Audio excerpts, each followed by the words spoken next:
Sziasztok! Sziasztok! Ez egy olyan videó lenne, amiben Mortal Kombat-ozni fogunk. Igen. És ugye én vagyok Martin. Én meg Jani. Igen. És akkor most hát az előző videóban, amit felvettünk, az eléggé rossz lett, mert Ezért nem töltjük fel. igen, mert előző annyi lett volna, hogy kicsaptunk egy embert, vagy hát igen, egy embert. Most hát nézzétek végig, hogy Mik ki fog nyerni, meg mi fognak történni. reményektől? Na lássuk is, Kraken Raptor, Kraken Raptor. Kraken. Ezért. Ezt nem szeretem ezt a Kraken Raptor. Vagy nem tudom, akkor Raptor inkább.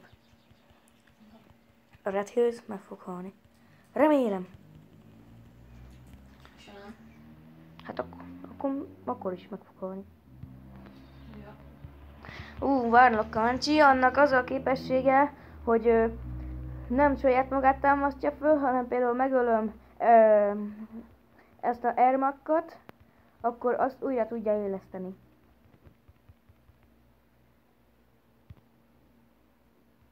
És mint ahogy a legelső videóban hallhattátok, nyitogatást fogunk csinálni. Már össze is gyűlt majdnem annyi, hogy tudjunk nyitni. Egy cardpacket már tudunk nyitni olyan, nem tudom, 4-et. Aztán, ja. És akkor lesz challenge pack is. Igen, azokat megmutatom, hogy milyenek, hogy néznek ki, meg kik vannak benne.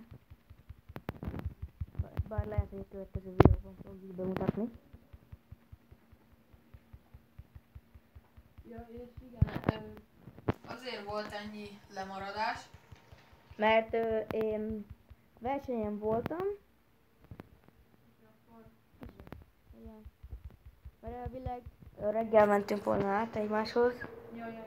és akkor most tudunk átmenni.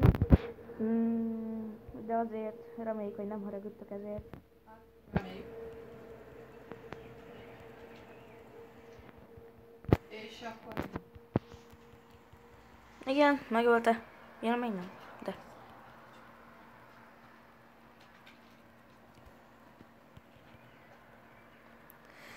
Na, ennyi lett volna ez a videó. A következőben találkozunk. Sziasztok! sziasztok!